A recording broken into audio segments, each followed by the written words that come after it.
हाँ मैम बताइए। जब आपने ये कहा ना कि कुछ मतलब विनाशकारी होने वाला है, तो एक अंदर से मन में डर और भय आ रहा था। हम्म। और फिर डर और भय आया और वो फिर हट गया। और उसके साथ साथ ना आज जो खिंचाव था, नाक से बहुत ज्यादा था। हम्म। पूरी नाक ले रही थी। और आज्ञा पे बहुत ज्यादा, मतलब जकड़न या अजीब सा था। दो तीन बार हाथ से हटाना पड़ा हमें। हम्म। और जब शुरुआत हुई थी तो उस समय ऐसा लग रहा था कि हृदय से जैसे भंवर उठ रही है और वो बहुत बड़ा एरिया कवर कर रही है।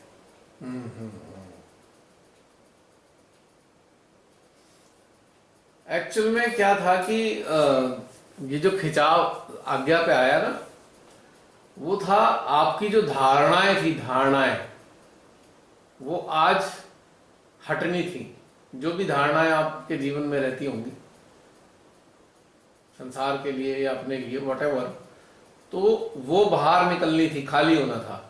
तो इसलिए पहले आज्ञा पे प्रेशर बनाया उन्होंने, और फिर वहां से सारी रिलीज हो गई, क्योंकि आज्ञा चक्र में बनती है धारणाएं। आज्ञा चक्री धारणाओं को बनाता है हमारे।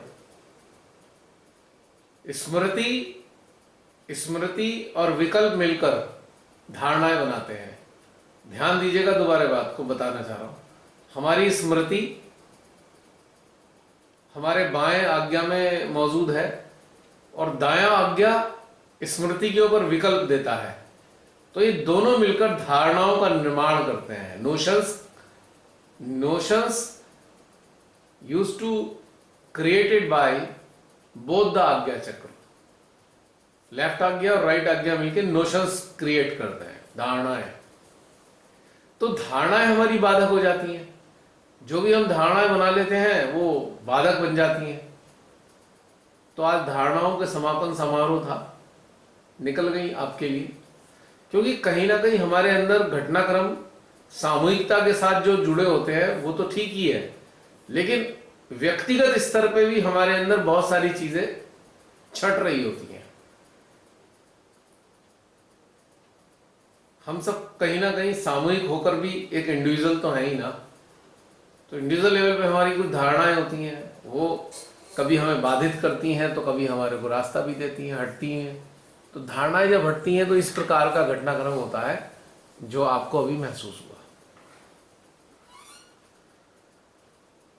क्योंकि धारणाओं का बड़ा गहरा संबंध हमारे हमसा पे है। हमसा से बहुत गहरा संबंध है धारणाओं का।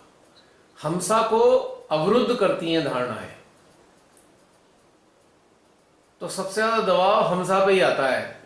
धारणाओं का जब प्रभाव बड़ा होता है तो बहुत से लोगों को तो इस स्थान पे दर्द भी होता है। इसी कारण से धारणाओं का जरूरत से ज्यादा दबाव होगा तो हमसा वाले एरिया में पेन होगा। लेकिन जब हमारे ऊर्जा बढ़ने लगती है तो खिंचाव होता है, और खिंचाव होने के बाद शक्ति पैदा होती है, और ये शक्ति उठाकर धारणाओं को हटा देती है। उसके आग हमसा के ऊपर जो प्रभाव है धारणाओं का वो हट जाता है। फिर बाद में फिर हल्कापन महसूस होता है, लाइट फील करते हैं आप, जैसे कोई चीज निकल गई, अटकी हुई थी, ऐसी वाली फीलिंग आती है।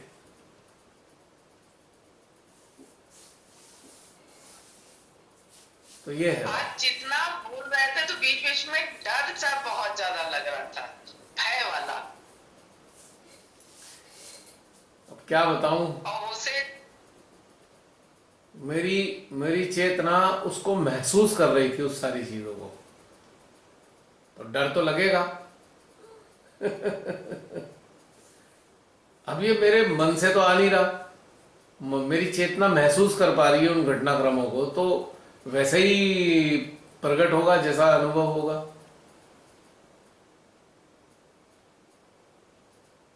क्योंकि सोचे तो है नहीं, सोचे तो कुछ है ही नहीं हमारे पास।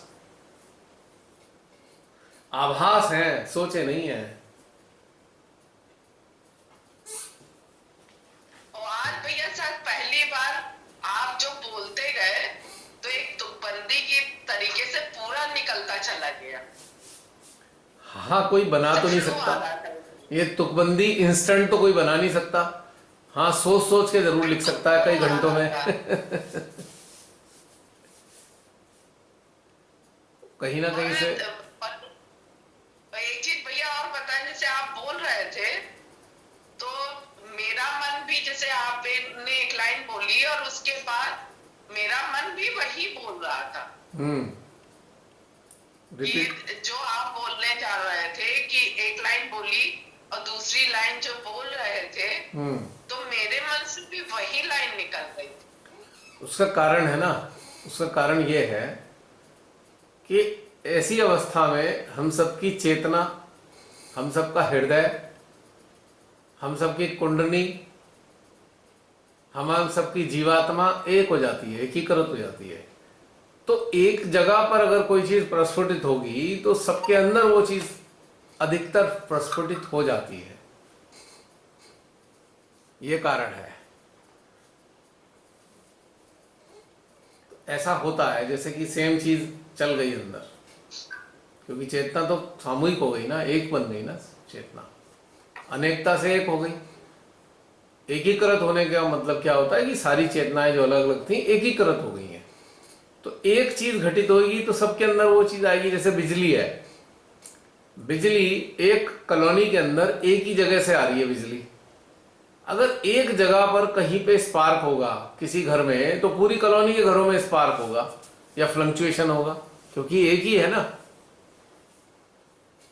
तो एकात्मकता जब घटित होती है, सामूहिकता में जब एकात्मकता हो जाती है, तो ये घटनाएं घटित होती हैं अक्सर, ऐसे लक्षण पैदा हो जाते हैं अक्सर। कैसे भी समझ सकते हैं इसे आप।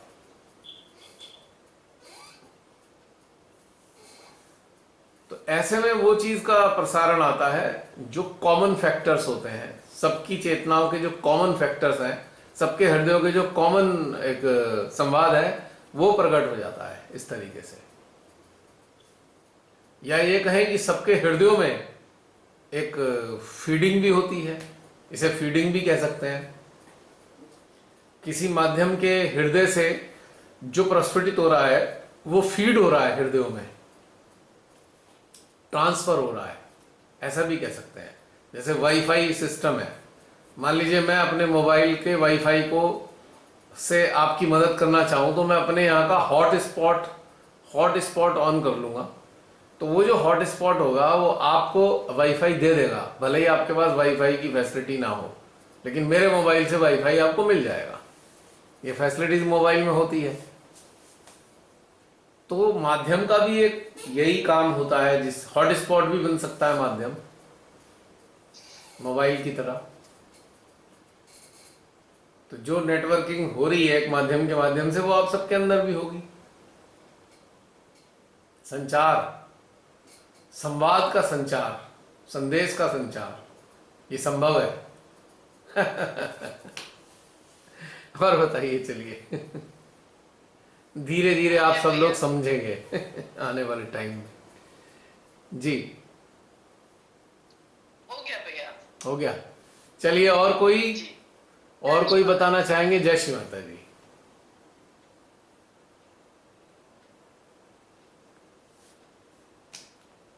आज रमनी बहन थी क्या, जसलीन? आंटी है अभी भी। हैं? रमनी बहन कहाँ हैं आप? बहुत दिन से दिखाई नहीं दी। अरे की तरह। यही हो भैया। यही है, आपके सामने। पर अदृश्य है। हाँ, अभी अभी प्रस्तुत होते। ठीक हो, बिल्कुल। अभी आती हूँ मैं। चलिए, कोई बात नहीं, आ जाइएगा।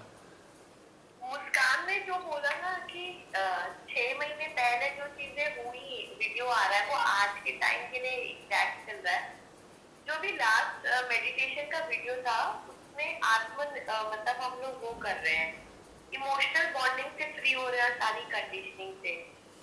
तो मतलब ये वाली चीजें भी घटित हुई और इधर में लिबरेशन को फील किया।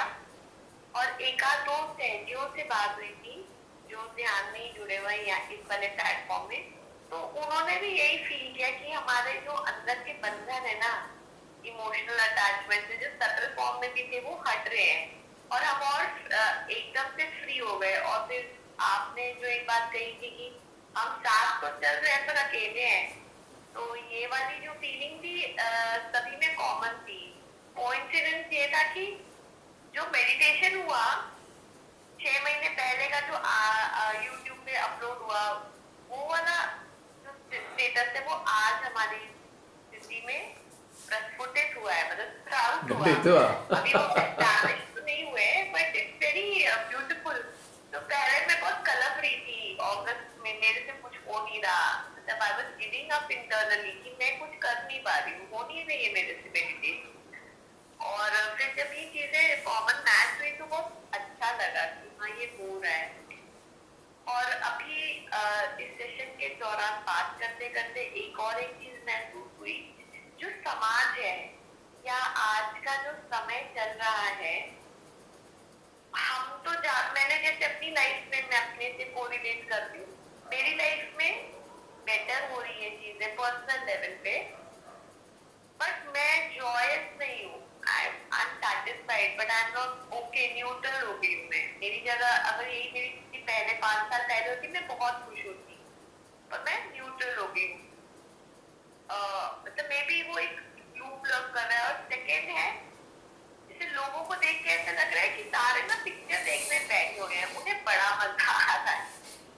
Everybody is involve in their own movie and they are very happy. पर जिस दिन उन्हें, मतलब जैसे वो मूवी थिएटर के बाहर आएंगे, उन्हें रियलाइजेशन होगा कि लाइफ तो वही है, कुछ चेंज नहीं हुआ, तब बहुत झटका लगेगा। वो मूवी होगी जब लाइफ, मतलब हमारी डेथ होगी।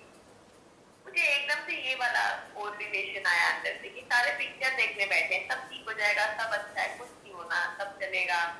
अरे वॉर तो होती रहती है, महंगाई तो बढ़ती रहती है, गवर्नमेंट तो ऐसी ही होती है, सबको यही लग रहा है। Everybody is very happy in their life. That's all. ठीक है, बिल्कुल सही है ये बात। तो चलो 6 महीने पुराना वाला वीडियो अब आज काम करा, हाँ, रिजेंबल करा। यस। देखो इस वाले का क्या होगा, इसके 6 महीने बाद क्या होगा, कौन जाने।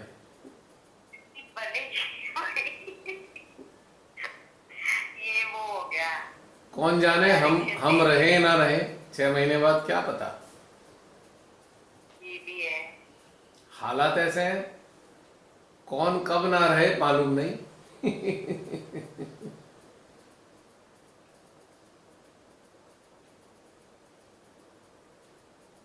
वो तो शुक्र है यूट्यूब वालों का, इन्होंने मेरे जो बाकी के थे लोड करने की परमिशन दे दी, न पता लगा रह ही गए तो लोड होने से। हाँ, आपको हमेशा ये रहता था ना, ऐसा ना हो ये रह जाए ऑप्शन भी। भाई मेरी एक रेस्पॉन्सिबिलिटी है, वो पता लगा डिस्ट्रीब्यूट होने से छूट गया तो फिर दिक्कत हो जाएगी ना। तब ये भी हाँ, समस्या भी खत्म कर दी इन्होंने, यूट्यूब वालों ने। अब इनको इतना सारा मसाला मिलता है जिसपे ये कमाते हैं, है ना, तो बेचारे फैसिलिटी तो दे ही देंगे कम से कम।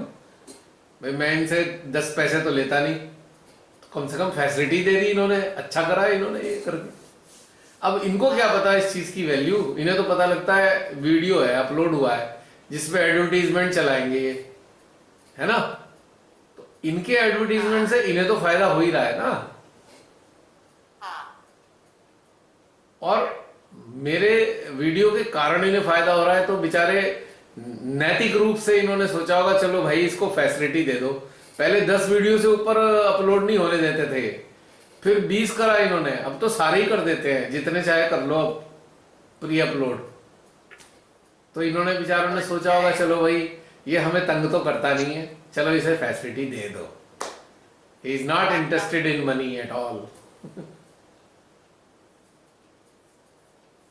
इस तरीके से फैसिलिटी इन्होंने दे दी, पहले नहीं थी फैसिलिटी है। ओके।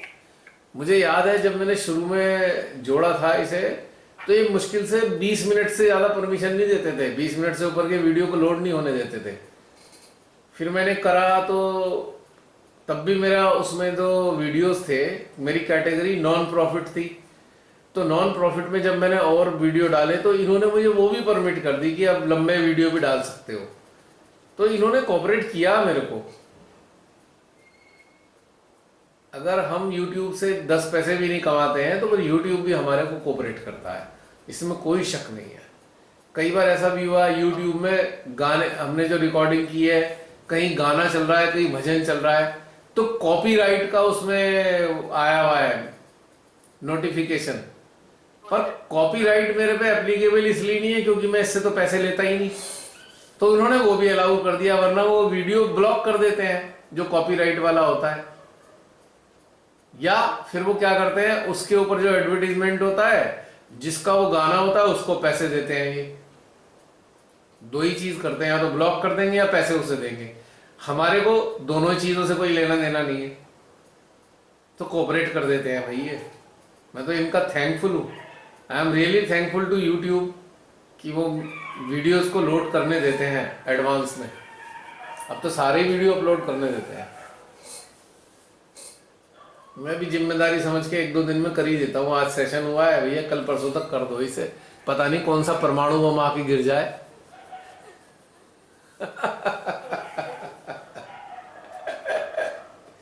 सही बात है, इसलिए कम से कम मैसेज तो चला ही जाएगा।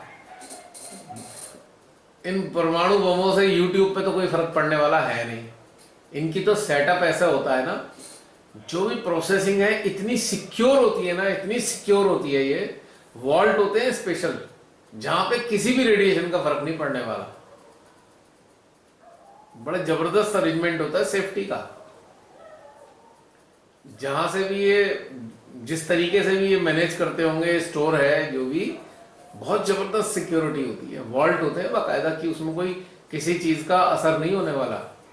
इतना हाई प्रोफाइल होते हैं वो प्लेसेस, इसलिए आसानी से ये जितना भी इंटरनेट पे पड़ा है खराब नहीं हो सकता आसानी से कोई चीज, जब तक ये खुद ना करना चाहे। अगर ये ही नष्ट करना चाहेंगे तो बात अलग है, अदरवाइज नष्ट नहीं होने का। ये जो पड़ा है पड़ा ही है, सेफ है बिल्कुल।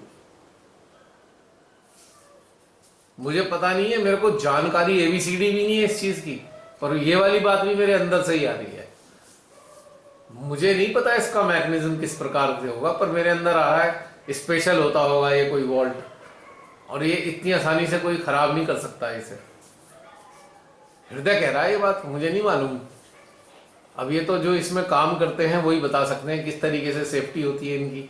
जितने भी डेटा होता है इसका, नेट का डेटा है, यूट्यूब का नेट डेटा है, गूगल का डेटा है, किस तरीके से होता है आई डू नॉट नो।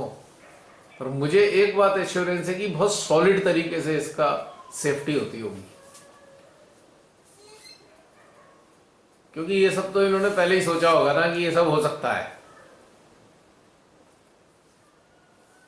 तो पूरा वर्ल्ड ही गायब हो जाएगा इसमें से। अगर मान लीजिए इसे बिल्कुल खत्म कर दिया जाए तो पूरी दुनिया की नॉलेज गायब हो गई 1 मिनट में। सारी दुनिया ही तो हेल्प लेती है इससे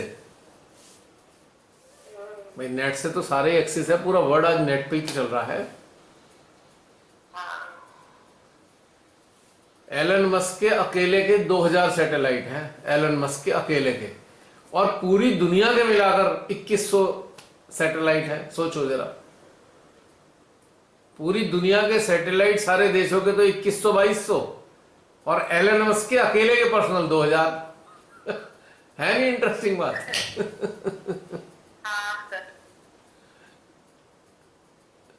और इसकी ब्यूटी और है, इसकी ब्यूटी और है कि ज्यादातर लोगों ने, जो देशों ने 2000 किलोमीटर से, मतलब स्पेस की तरफ 2000 किलोमीटर पे आके फिक्स हुए हैं।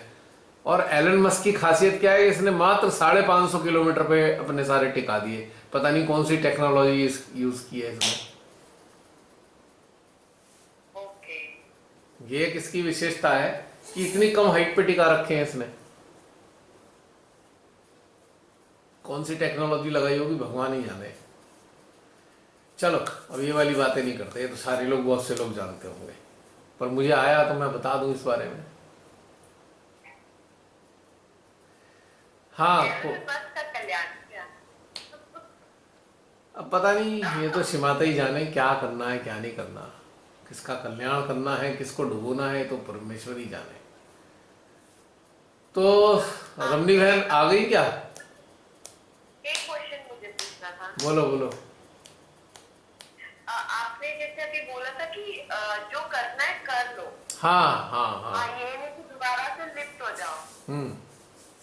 पर मतलब उसको आप थोड़ा इलेबोरेट कर सकते हैं? इलेबोरेट ऑलरेडी कर दिया था मैंने। एक सिंपल बात कही थी कि मन से प्रभावित चीजें मत करो, आत्मा से, जीवात्मा से प्रभावित चीजें करो जो पेंडिंग पड़ी हुई है।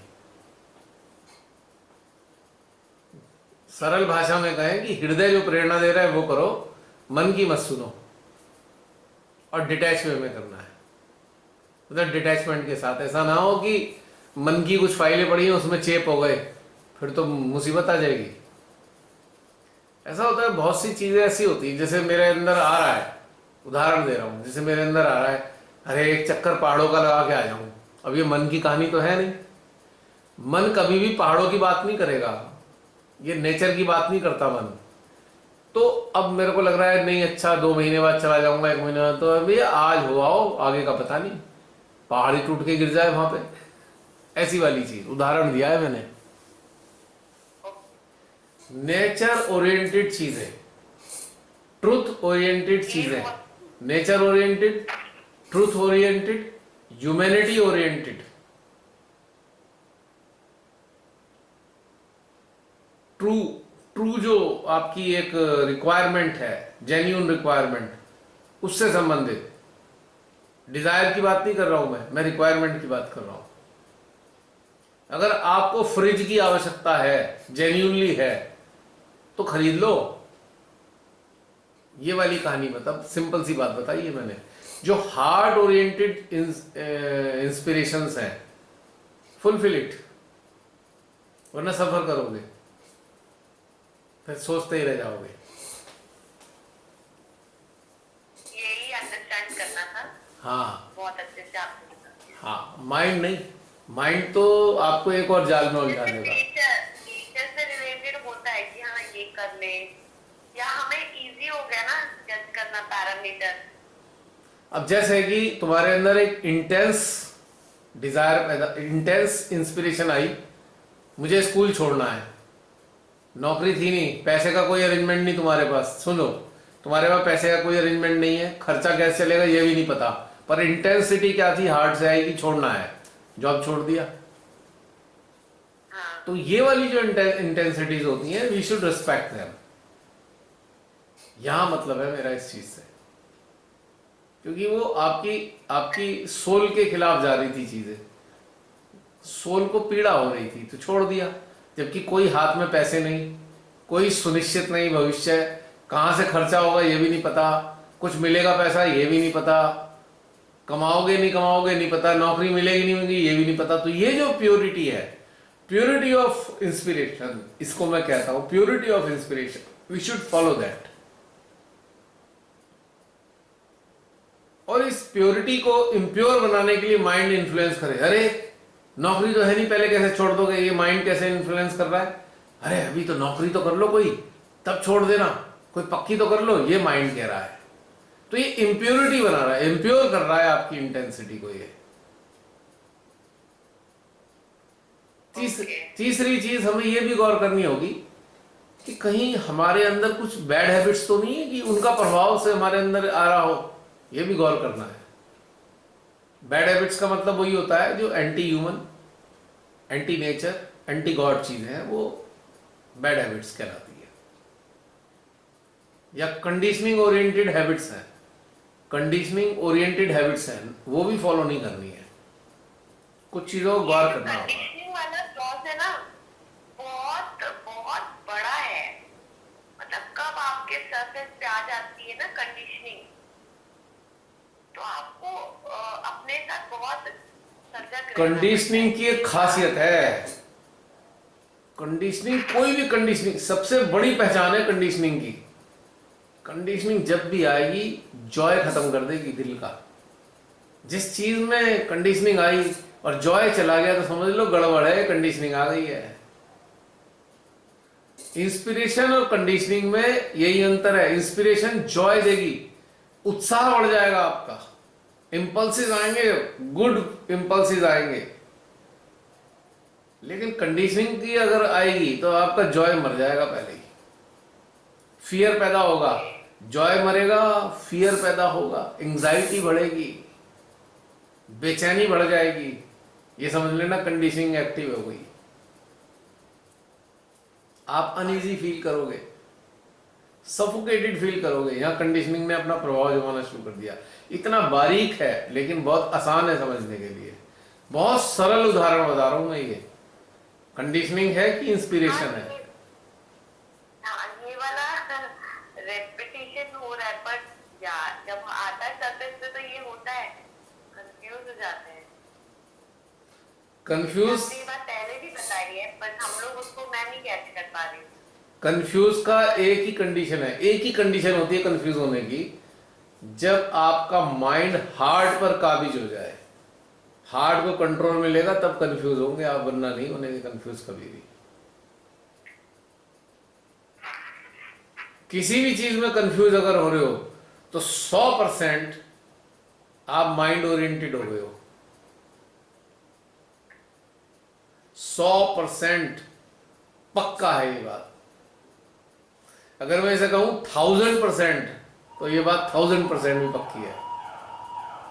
कंफ्यूजन केवल माइंड से आता है, केवल माइंड से आता है। क्यों? इसके पीछे भी टेक्निकल रीजन है। माइंड ऑप्शन देता है, हार्ट कोई ऑप्शन नहीं देता। हार्ट का कोई दूसरा ऑप्शन नहीं होता। जैसे कोई ट्रुथ का सब्स्टिट्यूट नहीं है, ट्रुथ का कोई विकल्प नहीं होता है। लेकिन अनट्रुथ के बहुत सारे विकल्प होते हैं।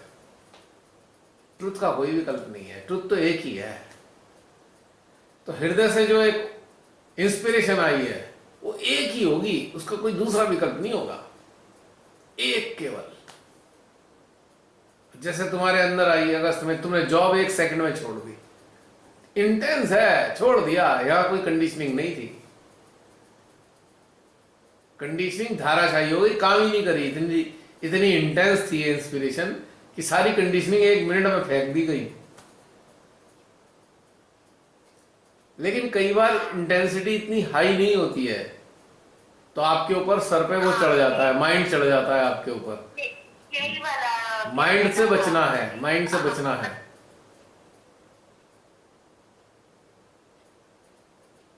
माइंड जो है वो आपको कंफ्यूज कर देता है विकल्प के कारण। हाँ ये होता है। कंफ्यूजन केवल विकल्प से आएगा, निर्विकल्प पे कोई कंफ्यूजन नहीं है। विकल्प, यहां कंफ्यूजन पैदा हो गया। So confusion is the synonym of substitutes, options.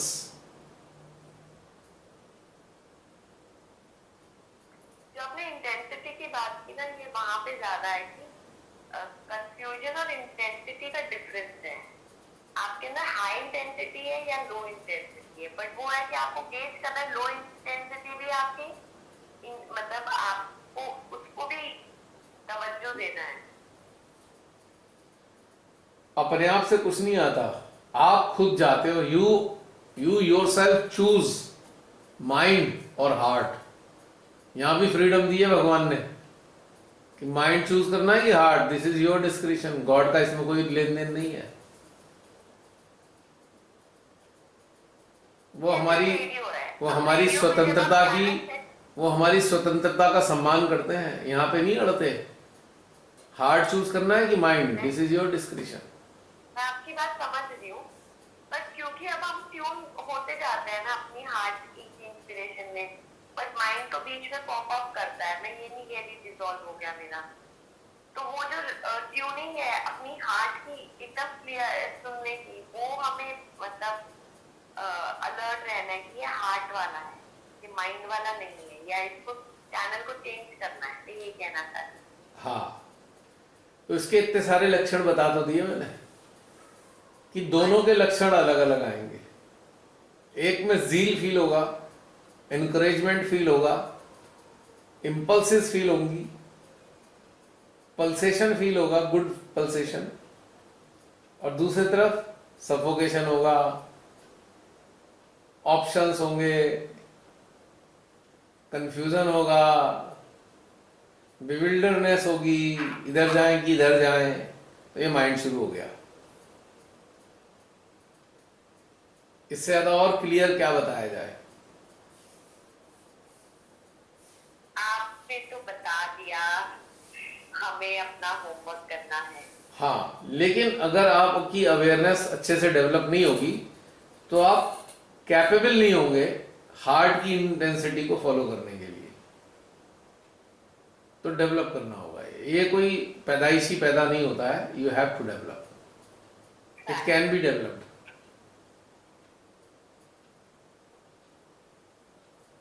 जैसे कच्ची मिट्टी होती है ना, उसे घोल घाल के कुम्हार जो है एक आकृति देता है, बर्तन बनाता है। मिट्टी अपने आप से बनी हुई नहीं होती है, बनाता है वो। अब उसकी मर्जी होती है वो कुल्हड़ बनाए, मटका बनाए कि सुराही बनाए, ये फ्रीडम है उसके पास। लेकिन आकृति उसने देनी है, गढ़ना उसने ही है। भगवान बना के घड़ा नहीं देगा उसको, उसे खुद ही बनाना पड़ेगा।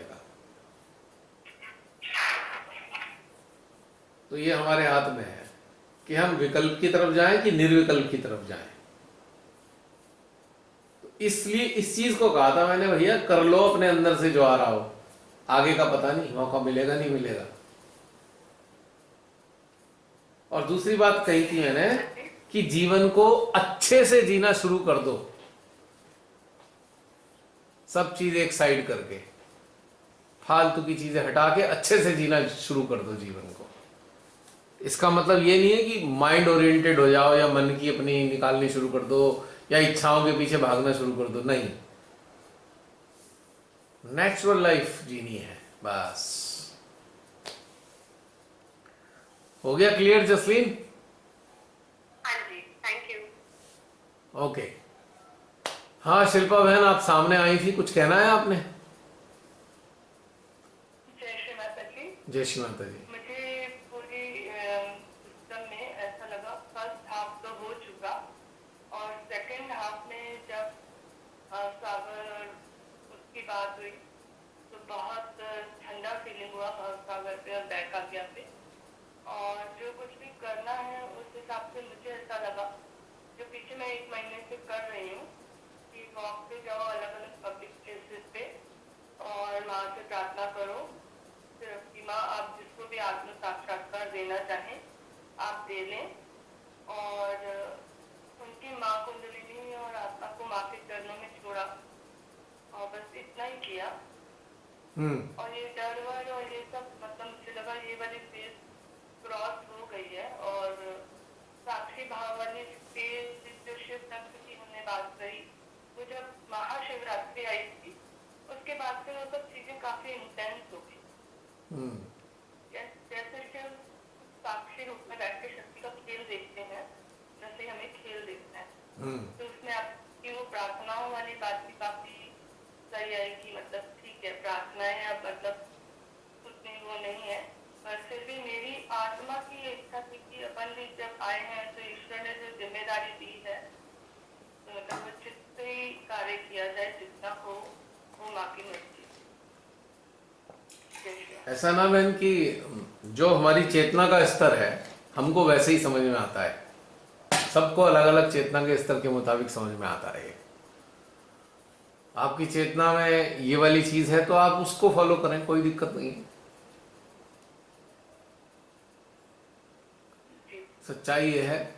सच्चाई ये है कि जागृति का काल समाप्त हो चुका, अब गहन होने का समय चल रहा है। हाँ, वो गहनता अपने आप माँ दे रही है।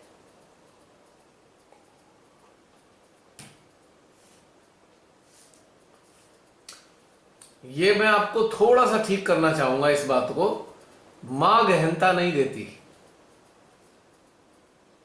मां अवसर देती है। गहन हमें खुद अपनी इच्छा से होना होता है। हाँ, बिल्कुल सही। और अवसर जो होते हैं हमारी सोचों के मुताबिक नहीं होते, नकारात्मक भी हो सकते हैं और सकारात्मक भी हो सकते हैं अवसर। पता लगा, अब बहुत खराब बात बोलने जा रहा हूं, पता लगा अवसर मिला गहन होने का, अचानक हमारे किसी प्रिय की मृत्यु हो गई, तो ये अवसर आया गहन होने के लिए, तो ये नकारात्मक अवसर है। सकारात्मक अवसर भी है, पता लगा आपको एक बहुत बढ़िया इनविटेशन मिला है स्टेट की तरफ से कि आपको सम्मानित किया जा रहा है, आपको कोई पद्म श्री जैसी कोई इससे विभूति से नवाया जा रहा है, तो ये सकारात्मक है। लेकिन गहनता इसमें कैसे बढ़ रही है? गहनता ऐसे है, हमने करा ही क्या है ऐसा जो ये भगवान ये करवा रहे हैं। अब आप चिंतन करोगे भाई हमें तो ये कुछ करा ही नहीं ऐसा जो हमें नवाजा जा रहा है, तो यहां से भी गहनता बढ़ेगी। तो गहनता हमारे को बढ़ानी होती है, परमात्मा अवसर देते हैं।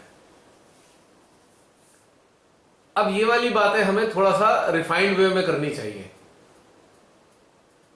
अब जैसे साधारण भाषा में कहते हैं माँ ने करा दिया, माँ ने वो करा दिया, माँ ने वो करा दिया, एक लेमेंस लैंग्वेज में हम कह सकते हैं। लेकिन फैक्ट क्या है? माँ हमें मौका दे रही है, करना हमें है। माँ हमें गहनता में नहीं उतारने जा रही। अगर ऐसा होता तो कब की कर चुकी होती। वो कहती नहीं बेटा घंटे घंटे भर तक अंदर उतरो, वो नहीं कहती। वो कहती लो मैंने तुम्हें गहनता दे दी। माता ही कहती ना लो 5 मिनट बैठो, 10 मिनट बैठो, लो गहनता दे दी तुम्हें मैंने। और माँ ने क्या कहा? बेटा अपने को जानना होगा, अपने अंदर उतरना होगा। शक्ति वो देंगी, उतरना हमें है। तो बहन मैं क्षमा चाहूंगा थोड़ा सा इसमें एडिंग करने के लिए। बहुत अच्छा। मैंने इसीलिए बोला कि बोलने से सब कुछ बाहर आएगा, और बोलने से और लोगों के माइंड में भी जिनको मेरे जैसी बातें आ रही होंगी, हाँ, उनको भी समाधान मिलेगा। वो बड़ा अब थोड़ा सा अजीब लगता है भाई। किसी ने कहा भाई ये प्रॉब्लम है, अटेंशन वर्क कर दे। नहीं माँ अपने आप कर देंगी। अरे माँ कैसे कर देंगी? आपकी इच्छा ही नहीं है सुधार की, आप अटेंशन ही नहीं रखना चाहते किसी सुधार पे, तो माँ कैसे करेंगी? हमारे अटेंशन के जरिए ही तो सक्रिय करती हैं शक्तियां। तो ये वाली जो चीजें हैं हमको बारीकी समझनी चाहिए। अब तो इसलिए मैंने बहन कहा कि आपके जरिए बहुत सारे लोगों तक संदेश भी जाएगा कि अब लेमेंस वाली लैंग्वेज का इस्तेमाल नहीं करना चाहिए। पर्टिकुलर पिक्यूलियर टाइप की लैंग्वेज अब हमारी होनी चाहिए कि हम ग्रो कर रहे हैं, धीरे धीरे टेक्निकल होते जाएं, थोड़ा टेक्निकल साइड चले जाएं। ग्रोथ की जो टेक्निकलिटी है हमारे को खुद भी समझ में आए, हम लोगों को बता भी पाए ग्रोथ की जो टेक्निकलिटी है, क्या क्या करना चाहिए क्या नहीं करना चाहिए। तो ये बहुत अच्छा लगेगा और ऐसे ही सारे में फैलेगा। ये कहीं रुक गया है जसलीन, शायद नेट। जसलीन मेरी आवाज सुन पा रहे हो? अच्छा नेट, ऐसा लगा नेट रुक गया। आवाज आ रही है। आवाज आ रही है तो बहन जी मेरे को क्षमा कीजिएगा। शिल्पा बहन, मैंने कहा मुझे क्षमा कीजिएगा, मैं बीच बीच में थोड़ी खराब खराब बातें बोलने का आदी हूँ। नहीं, इसमें कुछ भी खराब नहीं है, सब सुंदर ही है। और एक्चुअली ये भी एक कंडीशनिंग बना ली है सहजियों ने। ये टेम्परामेंट भी एक कंडीशनिंग बना लिया है कि मैं आपके लिए नहीं कह रहा हूं, ज्यादातर सहजी ये बातें जो सुन रहे हैं आप लोग 6 महीने बाद 7 महीने बाद, आप सब लोग समझ लीजिए टेम्परामेंट से बाहर निकलना पड़ेगा कि भाई माँ कर देंगी, माँ ये कर देंगी, माँ वो कर देंगी, माँ ने ये कर दिया, माँ ने वो कर दिया। नहीं, अब हमें अगर गहनता चाहिए तो हमें स्पेसिफिक होना पड़ेगा और अपने मेहनत करनी पड़ेगी। बिना मेहनत के गहनता नहीं आने की, किसी भी कीमत पे नहीं आने की गहनता। अगर ऐसा होता बहन, अगर ऐसा होता तो पिछले 1970 से बहुत से लोग तो 70 से आज तक सहज में हैं, और कभी उनसे बैठ के बात करने पे लगता था अरे ये क्या किया इन्होंने 50 साल तक, लगता ही नहीं 50 साल पुराने सहजी हैं, लगता ही नहीं है। फैक्ट है। वो भर ऊपर ऊपर की चीज है, वो ये वो चक्कर पकड़ गए, नाड़ियां पकड़ गए, अभी तक वही भाषा का इस्तेमाल कर रहे हैं। गहन, अगर गहनता आएगी तो आपकी ये जुबान से शब्द ही हट जाएंगे, ये सारे शब्द डिलीट हो जाएंगे। हाँ, बस वो तो माने हम बच्चों के अहंकार को शांत रखने के लिए हमें वो भाषा दी, या हम समर्पित कर देते हैं। हाँ, वो ठीक है, पर समर्पण शुरुआत की बात तो थी ना। अब जैसे एक छोटा सा बच्चा होता है, टॉडलर है, एक 2 साल का बच्चा है, उसे पैदल चलना है, उसने अपने दोनों हाथ मम्मी और पापा को पकड़ा दिए, तो समर्पण कर दिया उसने कि मैं खुद नहीं चलूंगा, लो मुझे टपा देना, गड्ढे आएंगे, नाली आएगी, पानी आएगा, अपने आप कीचड़ टपा देना मेरे को, मैं तो नहीं उसे पार कर सकता। तो ये तो समर्पण समझ में आता है कि भाई बच्चे ने समर्पण किया। पर अब बच्चे नहीं रहे ना सारे, अब बच्चे वाला टाइम नहीं रहा ना, अब थोड़ा सा किशोर अवस्था में या थोड़ा प्रौढ़ अवस्था में भी तो आना चाहिए अब ध्यान की। ये वाली कहना चाह रहा हूं मैं बहन बात। ये बातें सुनने में बड़ी अच्छी लगती हैं, लेकिन प्रैक्टिकल जब हम देखते हैं तो पता लगा यार ये साधक कर तो कुछ रहा ही नहीं, बस सारा दिन यही कहता रहता है, माँ ऐसा कर दो, माँ ऐसा कर दो, माँ ऐसा कर दो। तो प्रैक्टिकल चीज में क्या है कि खुद मेहनत से साधक साधिका बचते हैं, जिम्मेदारी से बचते हैं, ध्यान में उतरने की जिम्मेदारी, अपने अंतःकरण में उतरने की जिम्मेदारी, अपने हृदय को टटोलने की जिम्मेदारी, ये जिम्मेदारियां हैं। आत्मज्ञान को नीचे से निकालना है। ये जो नाभि है, नाभि में जो है समझ लीजिए भव सागर है, इस सागर को मथना है, मथने के बाद अमृत निकालना है, अमृत पीना भी है, ताकि अमृतत्व की अनुभूति हो, भय नाम की चीज खत्म हो जाए। अगर भय है तो भय यदि है तो अभी अमृत प्राप्त नहीं हुआ है। अमृत अगर प्राप्त हो गया है तो भय तो खत्म हो जाएगा, भय रहेगा ही नहीं। यही पहचान है। अमृत किसने चखा है? जो निर्भय हो गया उसने अमृत चखा है। सबसे आसान पहचान है। अमृत किसने चखा है? मां का दिया, इसके अंदर निर्भयता है। और जिसमें भय है, अभी अमृत चखा नहीं है, तो और मंथन करो, यानी कि विष अभी विष हाथ लगा है, अमृत हाथ में भी नहीं आया है अभी। जब हाथ में आएगा तो पी लेंगे। तो फिर भव सागर का मंथन करना है।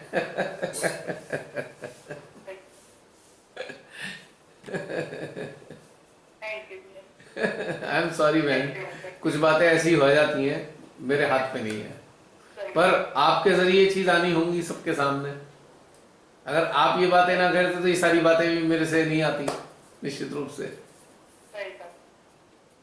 है ना मैम? बिल्कुल बिल्कुल सही। तो ये वाली बातें अंदर से इस काल में ऐसा हो गया है कि वाकई अब प्रार्थना का भाव समाप्त हो गया है, अब कुछ रह ही नहीं गया। केवल आत्मोन्मुख होना चाहिए, आत्मा की तरफ उन्मुख होना चाहिए हमें, केवल अब कुछ नहीं करना है। और धीरे धीरे अपने आप को उठाते जाएं, अपने भव का मंथन खुद करें, भव का मंथन खुद करें और विष को बाहर निकाल के फेंकते रहें।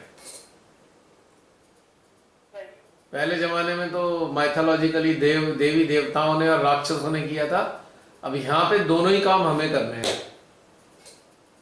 हमें विष भी निकालना है और अमृत भी पीना है, और ये हमें ही करने हैं, कोई और नहीं करने वाला। मां हमारी ऊर्जा के रूप में मदद करेंगी, ऊर्जा के रूप में, पर वो मंथन नहीं करेंगे हमारा, वो मंथन हमें स्वयं करना है। मां ने तो क्या किया है बेटा, दूध उपलब्ध करा देती हूं, दही भी तुम जमाओगे, मक्खन भी तुम निकालोगे। मैं तुम्हारा मक्खन नहीं निकालने वाली। दूध उपलब्ध करा दूंगी, ये वाली चीज है बहन। चलिए, और कुछ बहन? हो गया? जय श्री माता जी। हाँ जी, और कोई? वरना फिर समाप्त करें, समय हो गया है 12:15 का।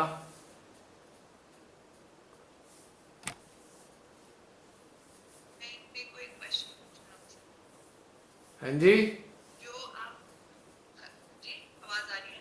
हाँ आ रही है। मुस्कान बोलो। जी,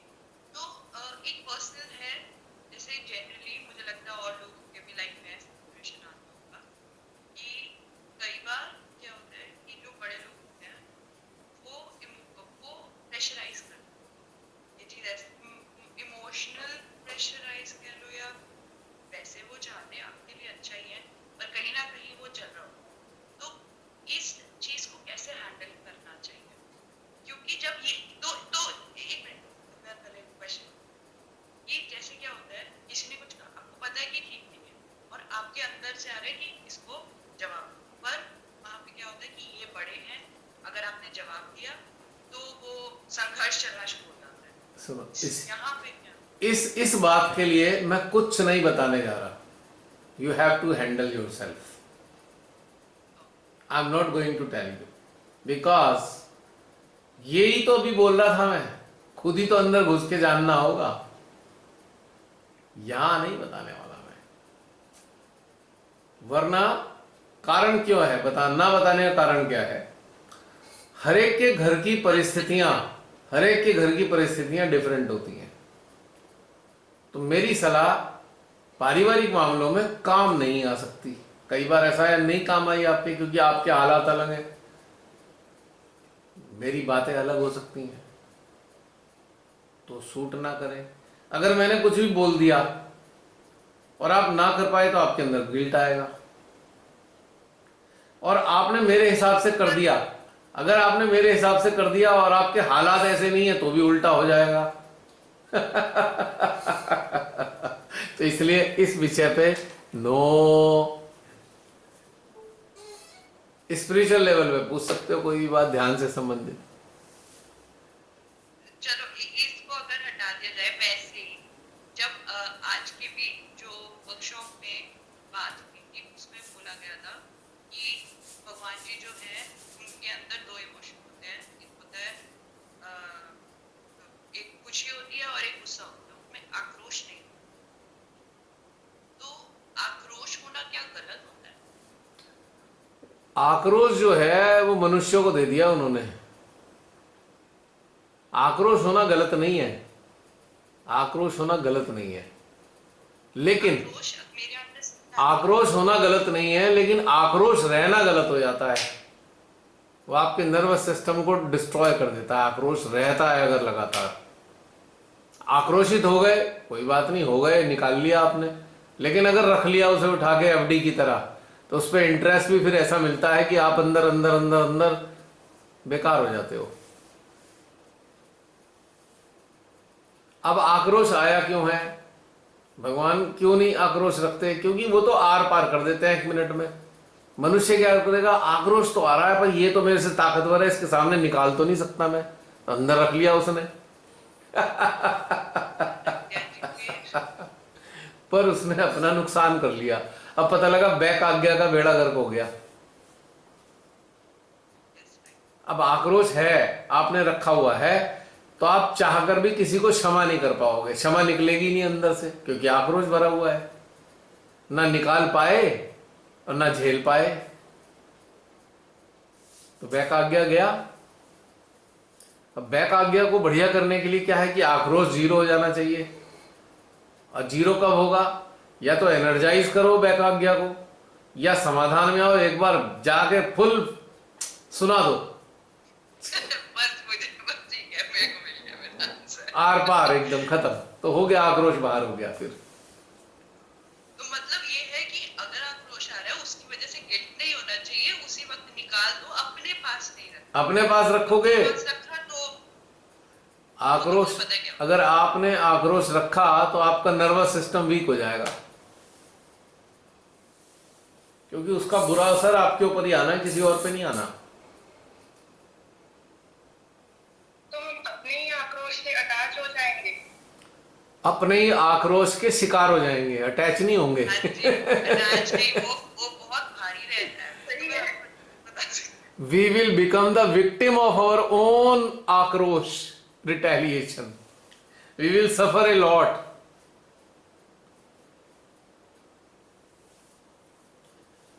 समझे रुपिंदर? मन में फिर वो इरिटेबिलिटी और कोड़न हो जाती है ना? हाँ, फिर वो विकृति पैदा होगी, डिस्टॉर्शन पैदा होगा।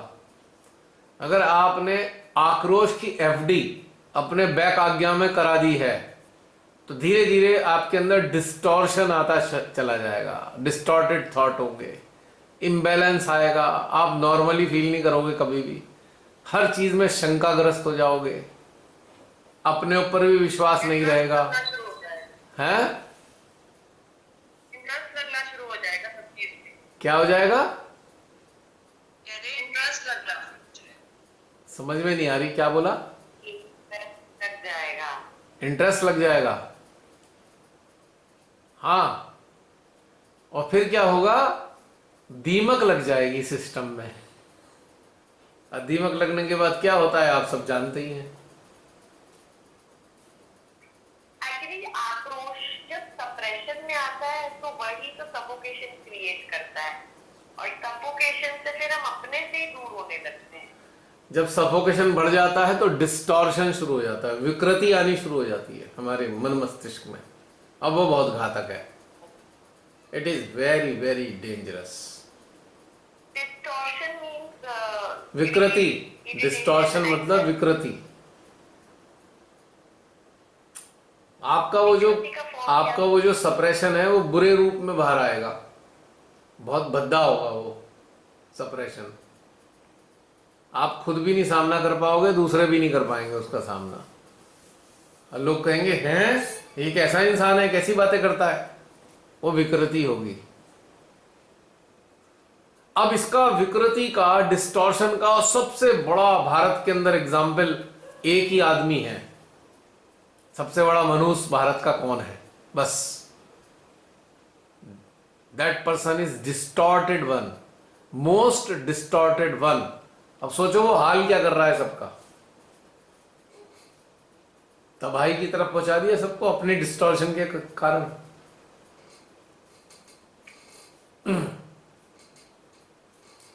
ऐसे लोग बहुत कायर होते हैं। जो कायर होते हैं ना वही डिस्टॉर्टेड हो जाते हैं। समय पर कह नहीं पाते अपनी बात, एक्सप्रेस नहीं कर पाते, और कोई गलत हो रहा होता है तो भी उसका विरोध नहीं करते हैं, और चुपचाप उनके अंदर सामर्थ्य नहीं होता, कमजोर महसूस करते हैं, डरते हैं। अगर मैंने ये कह दिया कहीं ऐसा ना हो मेरा कर दे, वो कायर होते हैं, डरपोक होते हैं। धीरे धीरे वो फाइनली कहां पहुंचते हैं? डिस्टॉर्शन में। जितने भी डिक्टेटर हुए हैं वो सब डिस्टॉर्टेड थे। ऑल आर डिस्टॉर्टेड आज तक हिस्ट्री में। और उन्होंने कितने बुरे बुरे काम किए हैं। मानवता का कितना नुकसान। हाँ, वो भी डिस्टॉर्टेड है, जितने रेपिस्ट होते हैं सेम कैटेगरी। और कितने बड़े कायर होते हैं ये। तो ये जो है ना धीरे धीरे है। तो क्या हम उन्हें कह सकते हैं कि उन्होंने सहा और इस वजह से हुआ? सहा नहीं, कायरता दिखाई है, कायरता। जैसे आज के हालात हैं, हमारे अंदर गुस्सा बहुत आ रहा है पर हम किसी से बोल नहीं रहे, डर रहे हैं हमें पुलिस ना पकड़ ले, हमें कोई बुरा ना मान जाए, हैं कोई हमारे को ये है लड़ना ना लग जाए, हम डर रहे हैं। अंदर अंदर आक्रोशित हो रहे हैं पर डर भी लग रहा है। अरे भाड़ में जाए, डरना क्या है, मरना तो सबको एक दिन है, काहे का डर। ठीक, जैसे हम इमेज कॉन्शियस होते हैं, लोगों को हमारे बारे में अच्छा ही सोचना हाँ चाहिए, हाँ रियल ओपिनियन एक्सप्रेस नहीं करते। बिल्कुल। अब मेरी फ्रेंड लिस्ट में ढेर सारे ऐसे लोग हैं जिन्हें बातें तो बहुत अच्छी लगती हैं पर इजहार नहीं कर सकते, कहीं उनके साथ वाले जो ग्रुप वाले हैं या उनके दोस्त हैं बुरा ना मान जाए। अच्छा, इसकी बात लाइक कर दी, ये तो सहज विरोधी बातें करता है। तो वो भी डिस्टॉर्शन के लिए जा रहे हैं, क्योंकि वो डिस्टॉर्शन की तरफ धीरे धीरे बढ़ रहे हैं। हाँ, एक समय आएगा पूरी तरीके से हालत खराब हो जाएगी, क्योंकि वो सप्रेशन आ गया। दिखाना नहीं चाह रहे ना। हाँ, बाकी लोग क्या कहेंगे, अच्छा इसकी बात लाइक कर दी, इसकी बात पे कमेंट कर दिया, अच्छा था, तो दूसरे क्या सोचेंगे, पर जुड़े भी रहेंगे क्योंकि बातें समझ में आती हैं।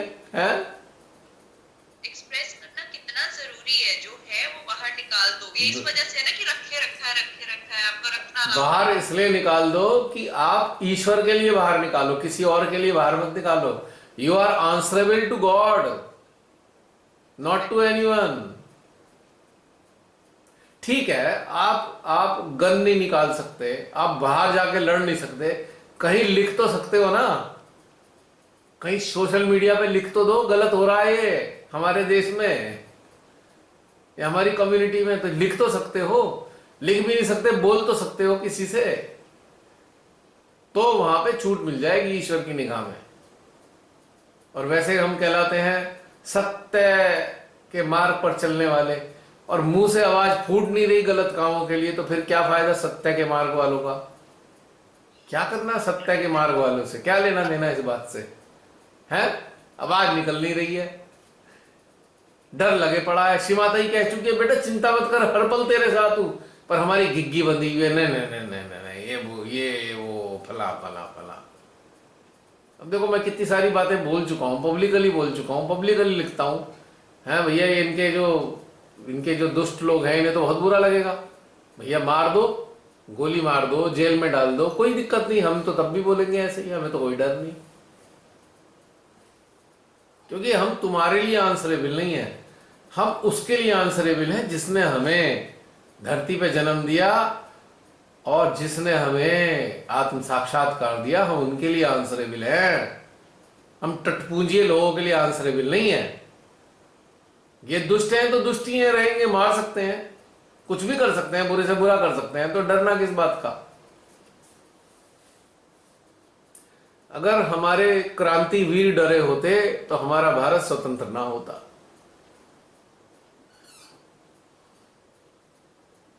हम तो उनकी कमाई खा रहे हैं जिन्होंने अपनी जान गंवाई है देश की स्वतंत्रता के लिए।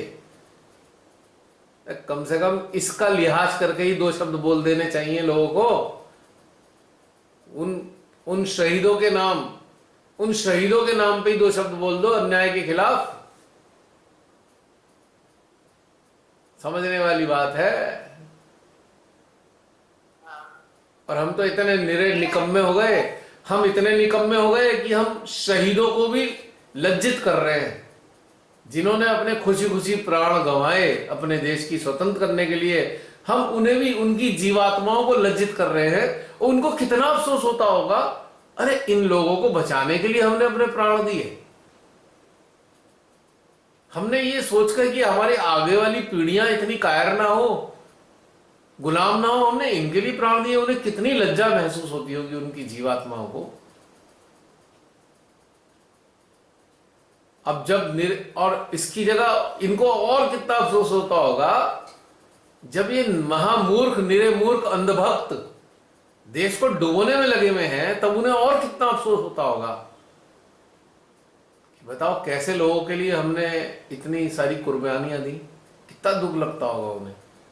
चलो उनके सदके में कुछ अन्याय के खिलाफ, कुछ अत्याचार के खिलाफ दो शब्द भी बोल देने चाहिए कम से कम। उनकी जीवात्माओं का तो सम्मान करना चाहिए कि वो तो आज भी मौजूद हैं, वो तो अमर है।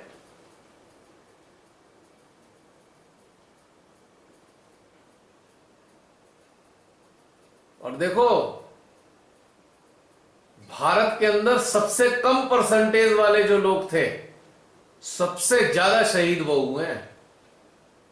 और जिनकी परसेंटेज सबसे ज्यादा थी वो निकम्मे आज भी कायर हैं,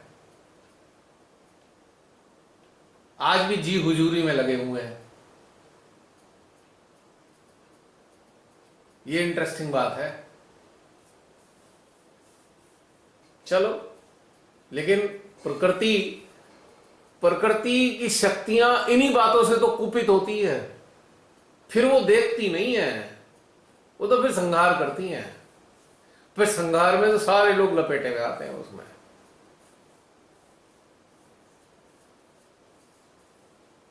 ये बात सच्चाई आपने है। जो बात बोली ना वो बहुत सटल वे में, मतलब ये एवरीडे थिंग है, एक्सप्रेशन है, जो आक्रोश से जो हमें अलग रहना है, एवरीडे थिंग है। ये वो नहीं है कि आपको कुछ चीजों में एक्सप्रेस करना है, कुछ पे साइलेंट रहना है।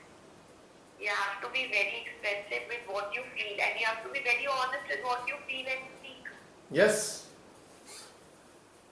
आज भी बहुत सारे लोगों को जेल में डाल दिया गया है सच्ची बात कहने के लिए, पर वो रिग्रेटेड फील नहीं कर रहे, सफर कर रहे हैं, पीड़ा महसूस कर रहे हैं, पर वो रिग्रेटेड नहीं फील करते, क्योंकि उनकी आत्मा ने उन्हें सत्य कहने पे मजबूर किया।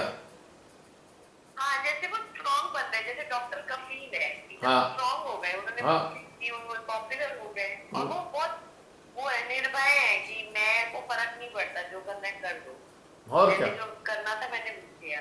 बस तो कायरो से जितने अत्याचारी होते हैं, जितने तानाशाह होते हैं, तो सबसे बड़े डरपोक लोग होते हैं, सबसे बड़े डरे हुए लोग हैं। इसीलिए तो अपनी सारे उसको कब्जा करने के लिए धन, षड्यंत्र, सब चीजों का इस्तेमाल करते हैं लोग गुलाम बनाने के लिए। अपने जैसे लुच्चे लोगों को ढूंढते हैं, अपने जैसे लुच्चे अधिकारी, लुच्चे एडमिनिस्ट्रेटर जो रिश्वतखोर हो, ऐसे लोगों को ढूंढते हैं, उनके जरिए ही तो काम कराते हैं। ये सारी की सारी जमात लुच्चे लोगों की है जो ऐसे लोगों के साथ है। ओपनली बोल रहा हूं, सब लुच्चे हैं, गिरे हुए हैं अपनी आत्मा से, मरे हुए लोग हैं। पर इनको सजा इतनी भयंकर मिलेगी, बच नहीं पाएंगे ये चाहे कितने ही अत्याचार कर लें, कितनी सत्य की आवाजों को दबा लें, कितने ही लोगों को मार दें, पर इनकी दुर्गति बहुत होनी है। हम जैसे लोगों को मार के कर ही कह सकते हैं, इनकी औकात ही नहीं है हम जैसों को मारना। हमारे शरीर को मार सकते हैं ये, हमें कैसे मार देंगे? हम जैसे बहुत सारे हैं पूरे विश्व में, हमें मारा नहीं जा सकता। हमारे शरीर ही मरे हैं, पहले भी हमारे शरीर मरे थे, हम थोड़ी मर गए, हम फिर आ गए।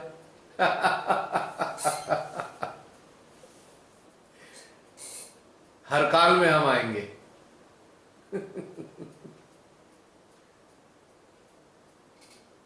चलो और बताओ। एक क्वेश्चन, फुली रियलाइज सोल जो बिल्कुल 1008 चरण पार करके श्री माता जी के साथ हो गए हैं, और हमारे देशभक्त, उनमें और उनमें क्या कितना डिफरेंस होता है? मुझे नहीं पता, ये अच्छा क्वेश्चन है, नहीं उत्तर आया। देखिए, जो देशभक्त हैं वो भी समर्पित हैं, लेकिन वो समर्पित हैं देश के लिए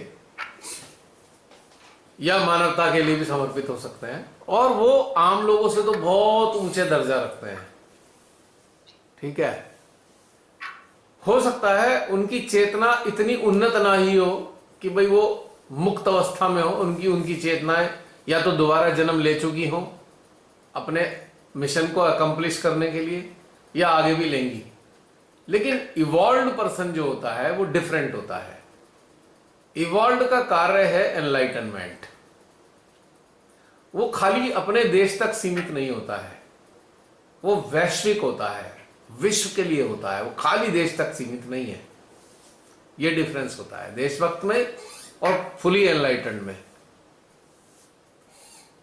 गति दोनों की एक सी हो सकती है, गति दोनों की एक सी हो सकती है, दोनों को ही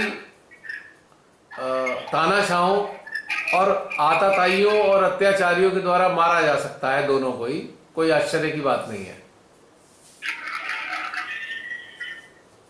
लेकिन एक वैश्विक स्तर पे होता है और दूसरा देशीय स्तर पे होता है, ये डिफरेंस है।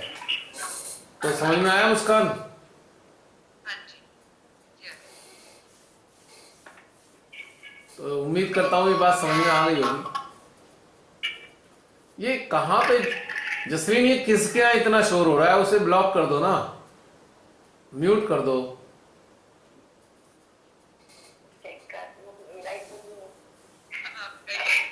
है जसलीन? सॉरी मेरे यहाँ से था। तुम्हारे यहाँ से था?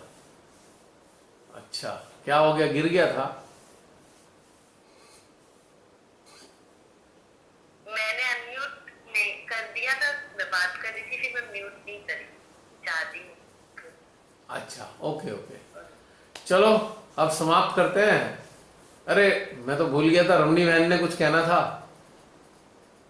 तो आई नहीं। रमनी दीदी के नेट नहीं चल रहा है, नेट नहीं चल रहा? अच्छा अच्छा अच्छा, ओके। तो सबका हो गया? कुछ कहना चाहते हैं कोई तो, वरना फिर समाप्त कर देते हैं। कर दे समाप्त?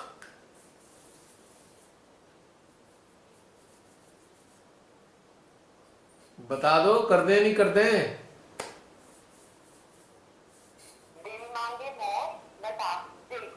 नहीं नहीं नहीं, अगर ऐसी वाली बात नहीं है, बात यह है कि कोई अगर बात है नहीं तो फिर एंड कर देते हैं। अगली यात्रा अगली बार होगी फिर। अगर जीवित रहे तो। हाँ, ये बहुत दिन बाद बोला आपने डायलॉग। ये डायलॉग नहीं है, ये सच्चाई है, ट्रुथ है, ये डायलॉग नहीं है। चलो समाप्त करते हैं। सभी को जय श्री माता जी। अभी तो माता जी। अभी बहुत सारे लोग थे। जय श्री माता जी। अच्छा, जय श्री माता जी। जय श्री माता जी।